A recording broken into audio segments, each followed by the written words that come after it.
युद्धभूमीत उभे राहून शस्त्रे हातातून का गळली, युद्ध क्षेत्रात युद्ध करायचे ही साधी बाबही नाही कळली. युद्धजन्य परिस्थिती आपणच तर घडवली, युद्ध करण्यासाठी आपली बोबडी का वळली. आता कोण कृष्ण होऊन येईल गीता रहस्य सांगायला, कोण सिद्ध आहे येथे कर्माचा संदेश द्यायला.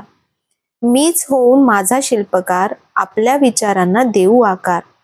करून लक्ष केंद्रित फक्त डोळ्यावर, लक्ष एकरूप करू विजयावर. मी लढणार, मी जिंकणार, मार्ग कठीण असला तरीही मी चालणार.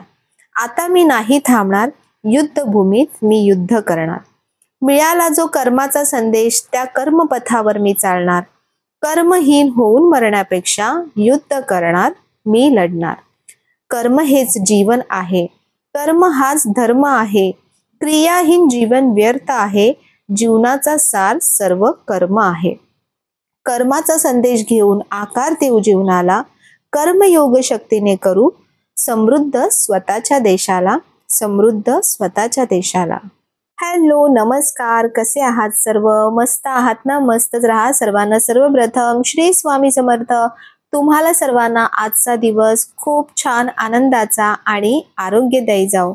तर आजची ही जी कविता होती ना, ती खूप सुंदर होती की कर्माचा संदेश. म्हणजे भगवद्गीतेचं मी पण जे आता वाचन सुरू केलंय, तर त्याच्यामध्ये सगळ्यात महत्त्वाचा जो मुद्दा आहे ना, तो कर्मच आहे.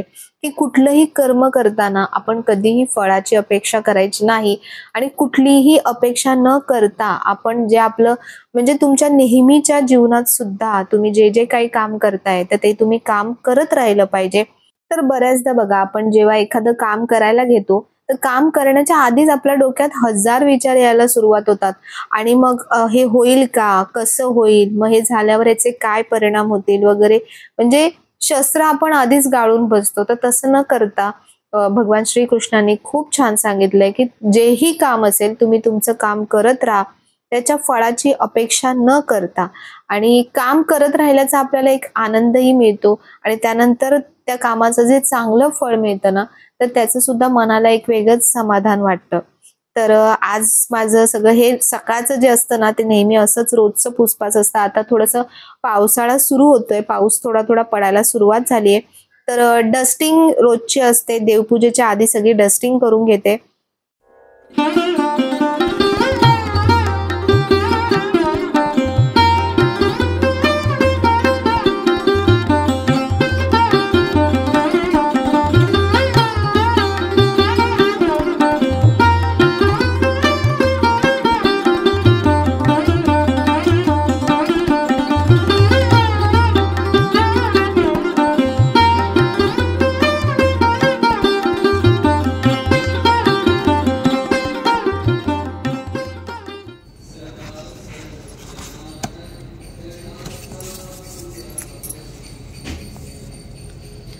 रागद्वेषवियुक्तैस्तु विषयानीन्द्रियेष्वरन् आत्मवर्षे विधेर्यात्मा प्रसाद मदिगच्छति. प्रसादे सर्वदुःखानां हानिरस्योपजायते. प्रसन्नचेतसो हाशु बुद्धिं पर्यवतिष्ठते. नास्ति बुद्धिर्युक्तस्य न चायुक्तस्य भावना. न जाभावयतः शान्ति प्रशांतस्य कुतः सुखम. परंतु अंतकरण ताब्यात ठेवलेला साधक आपल्या ताब्यात ठेवलेल्या राग द्वेषरहित इंद्रियांनी विषयांचा उपभोग घेत असून अंतकरणाची प्रसन्नता प्राप्त करून घेतो. अंतकरण प्रसन्न असल्यामुळे त्याची सर्व दुःखे नाहीशी होतात, आणि त्या चित्त प्रसन्न असलेल्या कर्मयोगाची बुद्धी तत्काळ सर्व गोष्टींपासून निवृत्त होऊन एका परमात्म्यामध्येच उत्तम प्रकारे स्थित होते. मन आणि इंद्रिये न जिंकणाऱ्या मनुष्याच्या ठिकाणी निश्चयात्मक बुद्धी नसते, आणि अशा अयुक्त मनुष्याच्या अंतकरणात आस्तिक भावही नसतो. तसेच भावशून्य माणसाला शांती मिळत नाही. मग शांती नसलेल्या माणसाला सुख कुठून मिळणार? सुख हे मनाच्या शांतीवर अवलंबून असते. जो भावशून्य आहे, ज्याला शांती मिळत नाही, ज्याची बुद्धी स्थिर नाही, तो नास्तिक असतो. जो नास्तिक असतो त्याचे मन व इंद्रिये ताब्यात नसतात. असा मनुष्य निष्काम कर्म करू शकत नाही, त्याचे अधःपतन होते. तर गीतेच्या प्रत्येक श्लोकामध्ये ना आपल्या सध्याच्या आयुष्यात आपण जगत असताना आपल्या ज्या ज्या गोष्टी आपल्या समोर येतात आणि कधी कधी आपल्याला काही गोष्टी चुकीच्या असल्या तरी बरोबर वाटतात किंवा आपलं काही करणं सुद्धा चुकीचं असलं तरी बरोबर वाटतं. तर अशा वेळी काय करायचं, याच्यातून कसा मार्ग काढायचा किंवा काय विचार करायचा त्या गोष्टींबद्दल, असे बरेचसे प्रश्न आपल्या डोक्यात असतात. आणि मी खरंच सांगते की सगळ्या प्रश्नांची उत्तरं तुम्हाला श्रीमद भगवद्गीतेमध्ये मिळतात. तर पण फक्त पहिल्यांदा वाचून लगेचच ती समजणार नाही. तुम्हाला 2 ते 3 वेळा ती वाचावी लागेल. तेव्हा तुम्हाला त्याचा जो अर्थ आहे ना तो समजायला सुरुवात होते. आणि खरंच आपल्या आयुष्यात खूप चांगले बदल त्यामुळे घडायला सुरुवात होते. तर आज मी जेवणासाठी आता शेवग्याच्या शेंगांची भाजी बनवते. खूप छान लागते आणि ज्यांना पण कॅल्शियमची कमतरता असते ना, तर शेवग्याच्या शेंगांमध्ये, ह्यांच्या पानांमध्ये सुद्धा कॅल्शियमचं प्रमाण जास्त असतं. तर शेवग्याच्या शेंगाची पानांची सुद्धा भाजी बनवतात. शेगलाच्या पानांची बोलतात. तर म्हणजे काही लोक त्यांना असं म्हणतात, शेगलाच्या पानांची भाजी. तर त्याच्यामध्ये ना बटाटा घालायचा आणि नॉर्मल जशी आपण रेग्युलर भाजी बनवतो तशीच भाजी बनवायची. कारण या शेंगा आहेत ना, ह्या शेंगांचा एक वेगळाच फ्लेवर त्या भाजीमध्ये येतो, रश्श्यामध्ये येतो. जसं बघा सांबार बनवतात, इडली सांबार वगैरे, तर त्याच्यामध्ये सुद्धा कधी कधी शेंगा टाकल्या ना, तर त्या संपूर्ण सांबाराची एक चव वेगळी आणि या शेंगांचा जो फ्लेवर असतो ना त्या सांबारामध्ये, तो एक वेगळाच येतो. तर ही भाजी म्हणून आता सध्या पावसाळा जसं जसं सुरू होतोय, तर आपल्या आहारामध्ये ज्या अशा कॅल्शियम युक्त आणि थोड्याशा गरम या शेंगा ज्या असतात ना, या गरम प्रकृतीच्या असतात. कारण पावसाळ्यामध्ये, हिवाळ्यामध्ये वातावरण जसं बदलत जातं, जसं वातावरणामध्ये थंडावा येत जातो, तसं आपल्या आहारामध्ये आता थोडंसं उष्ण गोष्टींचा समावेश करण्याची जास्त गरज असते. तर म्हणून ज्या आता कडधान्य आहेत, आता उन्हाळ्यामध्ये आपण हिरव्या भाज्या जास्त खात होतो, पण आता पावसाळ्यामध्ये कडधान्यांचा वापर जास्त करा. अशा प्रकारच्या या शेगलाची शेंग म्हणा किंवा अशा बऱ्याच भाज्या आहेत ज्या थोड्याशा उष्ण प्रकृतीच्या असतात, तर त्या भाज्यांचा आपल्या आहारामध्ये समावेश करायचा आहे. तर बघा, पहिले मी तेल घातलं, त्यानंतर त्यामध्ये कांदा घातला. कांदा थोडासा असा गोल्डन ब्राऊन होईपर्यंत भाजला. त्यानंतर जी मी एक पेस्ट तयार करून ठेवते अद्रक लसूणची, त्याच्यामध्ये कोथिंबीर सुद्धा भरपूर घालते, मला आवडते. खूप जास्त पेस्ट बनवत नाही, 1 आठवड्याला पुरेल एवढीच पेस्ट बनवते, तर म्हणून त्यामध्ये मी कोथिंबीर जास्त घालते. जर तुम्हाला पेस्ट ती खूप जास्त दिवसांसाठी बनवून ठेवायची असेल तर फक्त अद्रक आणि लसूणचाच वापर करा आणि त्यामध्ये तेल घालायचं, म्हणजे ती भरपूर दिवस पेस्ट छान राहते, जवळपास महिनाभर सुद्धा छान राहते. तर आता ह्याच्यामध्ये मी रोजचे जे आपले मसाले आहेत, हळद, तिखट, गरम मसाला, धने जिरे पावडर, हिंग, तर हे सगळं घातलं आणि त्यानंतर यामध्ये टोमॅटो घालते. तर बघा, टोमॅटो घातल्यानंतर छान त्याला शिजू द्यायचा कधी. कारण काही वेळा काय करतात की टोमॅटो घातला की लगेच त्यामध्ये भाज्या घालतात, पण त्यामुळे काय होतं ना, टोमॅटो शिजत नाही, तो कच्चा राहतो आणि त्याची जी चव पूर्ण भाजीमध्ये जी उतरली पाहिजे ती तेवढ्या प्रकारे उतरत नाही.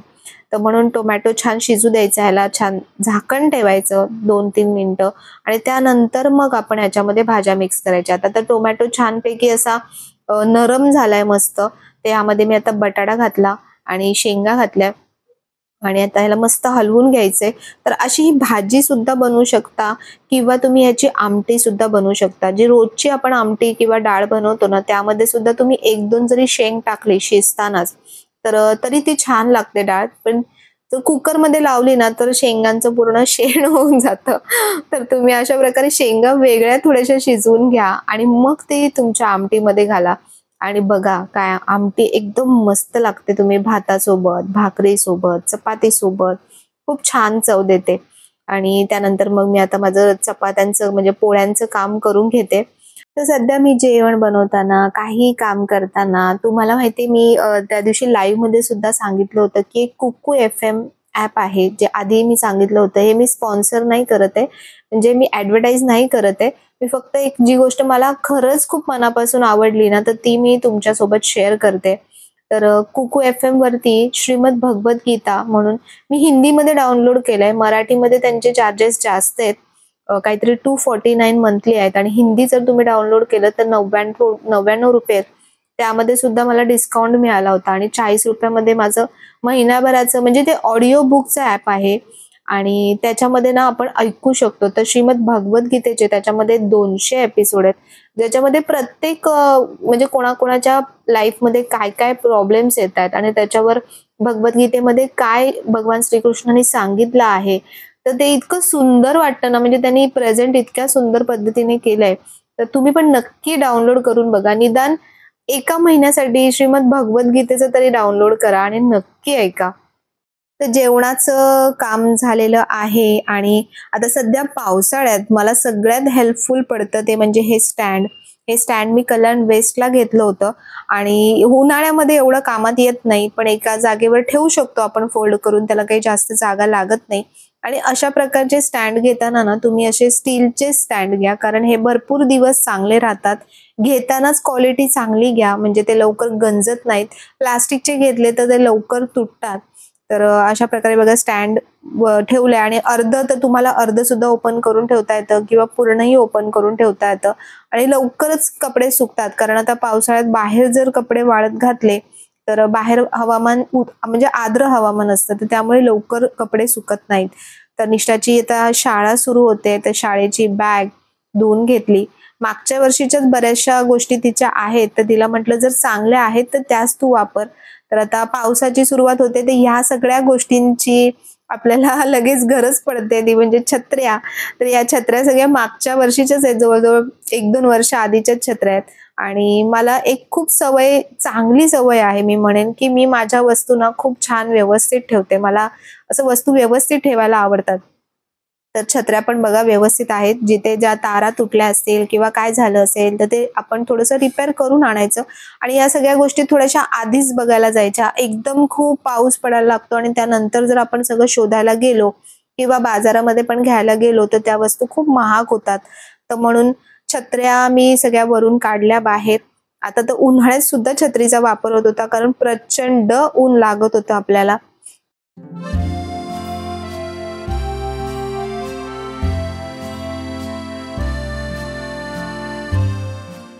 पावसाळा जसा सुरू होतो म्हणजे मान्सून जसा येतो ना, तशी सगळीकडे आपली जी धरती असते, जी तापलेली असते, ती पूर्ण अशी सुखावते आणि सगळीकडे असं हिरवंगार असं छान असं वातावरण तयार होतं. माझा सगळ्यात सगळ्यात फेवरेट जो महिना आहे ना, तो हाच आहे, पावसाळा. भले कितीही बाहेर चिखल हो किंवा काही हो, पण झाडं जी सुखावतात आणि जी अशी आपली जी धरती आहे ती अशी छान हिरवीगार दिसते ना, ते बघायला इतकं छान वाटतं. म्हणजे डोळे असे अक्षरशः सुखावून जातात. कुठल्याही गोष्टीमध्ये जे सुख मिळत नाही ना, ते मला झाडांकडे बघण्यामध्ये मिळतं. आणि हा जे वातावरण जे बनतं ना पाऊस सुरू झाल्यानंतर, तर त्या वातावरणात मिळतं. खूप भारी वाटतं. तर बघा पाऊस सुरू झालाय आणि खूप मस्त वाटतंय वातावरणात. एक वेगळाच असा थंडावा, आल्हाददायक असा आपण थंडावा म्हणतो, तसा थंडावा येतोय छान. तर आता हळूहळू पावसाला सुरुवात होते आणि छान पाऊस पडू दे ह्यावेळी सुद्धा मस्त असा, की जे पण आपली जी पाण्याची जी कमतरता असेल कुठे, तर ती पाण्याची कमतरता भरून निघू दे. आपली जी झाडं आहेत ती झाडं छान वाढू देत. तर आता पावसाळ्यामध्ये ना तुम्ही आपल्या घरातल्या ज्या कुंड्या आहेत, तर कुंड्यांमध्ये पाणी थोडंसं कमी कमीच घाला. 1-1, 2 दिवसांनी जरी पाणी घातलं तरी चालतं. फक्त माती बघायची की माती ओलसर आहे का. जर कुंड्यातली माती ओलसर असेल तर पाणी जास्त घालू नका. 1 दिवसाचा गॅप करून पाणी घातलं तरी चालतं. कारण त्यामुळे काय होतं ना, की झाडांची जी मुळं असतात ती आतमध्ये सडतात, म्हणजे अति पाण्यामुळे. आणि त्यामुळे पावसामध्ये पाण्याचा वापर थोडासा कमी करायचा. तर निष्ठा मॅडमची आता शाळा सुरू होते आणि तिची चाललेली आहे तयारी. तर नवीन नवीन पुस्तकं आल्यानंतर एक नवीन नवीन वेगळाच उत्साह असतो सगळ्या गोष्टींचा.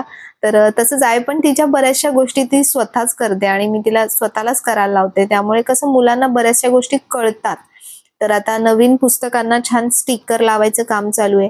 पूर्वी कसं आपलं पुस्तकं आले किंवा वह्या आल्या तर आपण त्यांना घरीच कव्हर घालायचो. आता त्यांना सगळं रेडीमेडच मिळतं. म्हणजे हे सगळं जे बाइंडिंग करून पुस्तकं वगैरे ते तिथेच पुस्तकांच्या दुकानातूनच मिळतात. तर बघा अशा प्रकारे बाइंडिंग करून येतं, की जे म्हणजे ट्रान्सपरंट दिसतं पुस्तक पूर्ण. आणि आता त्यांना त्यांच्या शाळेमध्ये एक वेगळीच गोष्ट केली आहे त्यांनी मागच्या वर्षीपासून, ती म्हणजे की सगळ्या एका युनिट टेस्टसाठी एकच पूर्ण टेक्स्टबुक बनवलंय, की ज्याच्यामध्ये सगळे विषय एकाच पुस्तकात असतात, की ज्यामुळे सगळी पुस्तकं घेऊन जायची मुलांना गरज पडत नाही. प्रत्येक युनिट टेस्टचं फक्त एक पुस्तक जाडं घेऊन घेतलं गेलं ना तरी त्यांचं काम होऊन जातं. तर ही खूप चांगली म्हणजे त्यांनी गोष्ट केली, कारण मुलांचं बॅगचं ओझं खूप वाढत होतं.